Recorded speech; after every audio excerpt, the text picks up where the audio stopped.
for today's video, and this one, as you can tell from the title, is going to be 5 tips to live a happy and healthy lifestyle. Now, I do have a couple of videos similar to this from the beginning of my channel, but I've actually been looking through some of my old stuff. I've deleted some things, I've privated some videos because they're not all that great. So this is just kind of an updated version of that. And this goes not only into physical health, but also mental health. A lot of people get so fixated on the workouts and the nutrition that they kind of forget about everything on the inside and how much your mental health really does affect the physicalities. Now, before we jump into this video, if you aren't already, then please go ahead and follow me on Instagram at Samantha5_, and yes, it is 5_ because my name is very popular. You can also go ahead and follow me on TikTok at Sammy for short. And with all of that being said and out of the way, let's jump in to the video. My first tip for living a healthy lifestyle is going to be something I mentioned in the past before, something that everybody mentions, and this has to do a lot with physical health, is to meal prep. Make sure that you are planning out what you are eating for the week. At the very least, you should be food prepping or grocery shopping in general, just to make sure that you have an abundance of healthy food readily available to you. That way you are not tempted as much to eat out or make bad decisions. If you're not somebody that wants to be eating potato chips, don't buy the potato chips. If you don't want to be the type of person that eats cookies, don't buy the cookies. If you want to be somebody that eats more fruits and vegetables, buy more fruits and vegetables. It's as simple as that. And then you can get even more detailed into it by planning out specific meals that you want to have for breakfast, lunch, and dinner. Maybe you decide one of each of those categories for the week, and that's what you have all week. Maybe you have 2 options for each one. Find a version that works for you. You could use a food service. You could cook it yourself. You could just buy pre-made, pre-portioned, healthy, lunchable, or like dinner kits. Most things are going to be better than what your starting point is. If you're trying to figure out how to be a little bit healthier, then any small step in the right direction is a good thing. And eventually over time you can do more with it. But you don't have to start straight off the bat with crazy meal plans, being a professional chef. You don't have to do any of that. Just start small and work your way out. Tip number 2 is to move your body. Move your body in any way that is suitable for you. I am personally somebody who loves to be in the gym. That's why I'm a personal trainer that specializes in resistance training. That's what I do. I love it there. But not everybody's a gym person. So if you want to do Pilates, go find some Pilates classes. If you're somebody that likes to work out at home, work out at home. Maybe you don't like the traditional sense of working out and you like to dance, or you like to do yoga, or you just love going for runs or hiking, rock climbing. Any way that you are moving your body is a good thing. Playing with your kids, playing with your pets, just moving around. It can be the simplest of things. Any habit of moving is going to be better than the alternative of sitting. Number 3 is to learn. We should be constant learners, and this is where I'm getting more into the mental health side of things. You never want to just assume that you know everything and that you're always right. So even me with training, yes, I am a CPT, a certified personal trainer. Yes, I have that accreditation.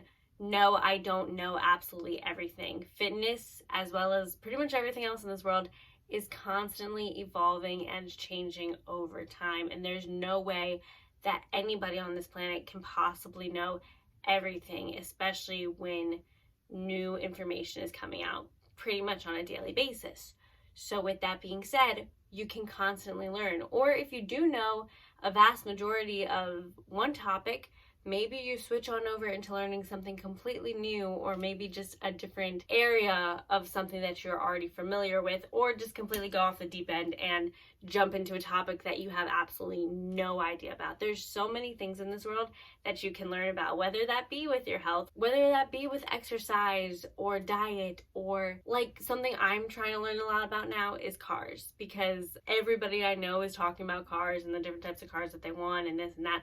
I don't know jack shit.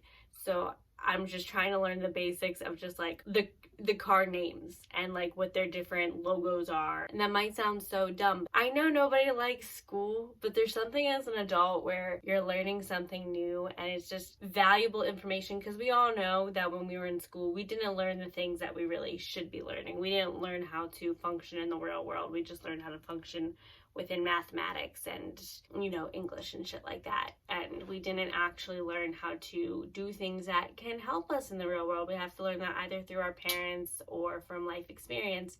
So really just taking that time to learn and acknowledge that you don't know everything and there's always something out there that is to be discovered. Number 4 goes similarly to number 3, and it's all about mental health, which is to reflect on yourself. I love nothing more than to look at who I am as a person and figure out the good and the not so good about me. I actually really enjoy looking at my bad qualities, whether it be in the past or now, and reflecting on the actions that I take every single day and how I could handle situations better, how I handled things correctly, and try to, again, grow from it. Like the last one, you're learning to grow. This one, you're kind of reflecting is learning from yourself. You're now being open and honest with yourself and letting go of your pride, letting go of your ego, and just being real and raw and admitting like, hey, I fucked up. And I don't think a lot of people nowadays admit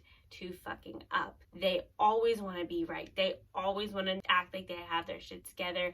And that is the thing that stresses you out. And that is the thing that I believe pushes others away from you, because nobody wants to be around that negativity. Oftentimes when you can't admit you're wrong and everybody else in the world is the reason for the things going terrible in your life, or you always have an excuse for something, nobody wants to be around somebody like. Inevitably, you're going to throw them under the bus one day or blame them for the reason that you didn't do X, Y, and Z. And it's a shitty feeling to blame others for your problems, because at the end of the day, even if a situation is given to you, it's up to you to respond to it and think, did I handle that situation correctly? And if the answer is no, then take note of that, at least a mental note of that, and try to work on it the next time a situation like that happens, and it'll help you be a better you. And number 5, and my final tip, is to surround yourself with good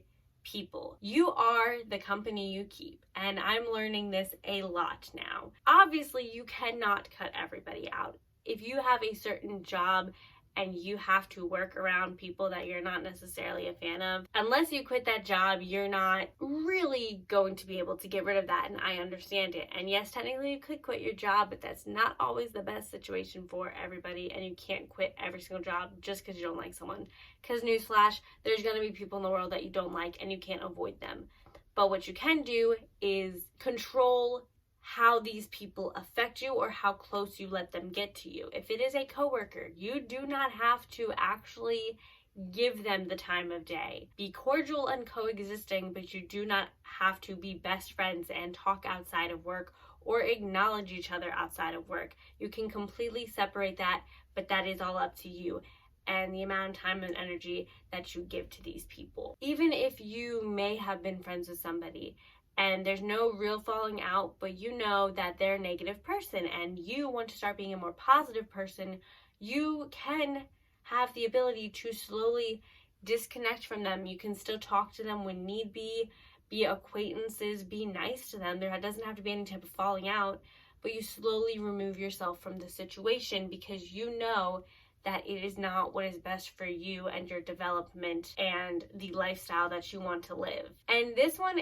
does suck for a lot of people because it does isolate you. It makes you very lonely. Sometimes being lonely is worth it if you know that surrounding yourself with a lot of people is draining you and bringing you down and not making you the best you that you can be. So that is all the tips that I have for you today. I hope it made sense. I know I kind of rambled a little bit, so hopefully when I put this together, it'll all be coherent and wrapped in a pretty little bow for you. If you have any suggestions for videos I should do in the future, please leave them in the comments down below and let me know what your favorite tip was in this video. And I forgot this at the beginning, so if you're new to my channel, hi, my name's Samantha, or Sammy for short, and I'm a certified personal trainer and a young mom. So if either or both of those things interest you, then please hit the subscribe button and the notification bell so you can be informed when I upload all of my future content. With all of that being said, I'm gonna go, but before I do, I want to remind you all to stay positive, be active, and most importantly, do what keeps you healthy. Bye.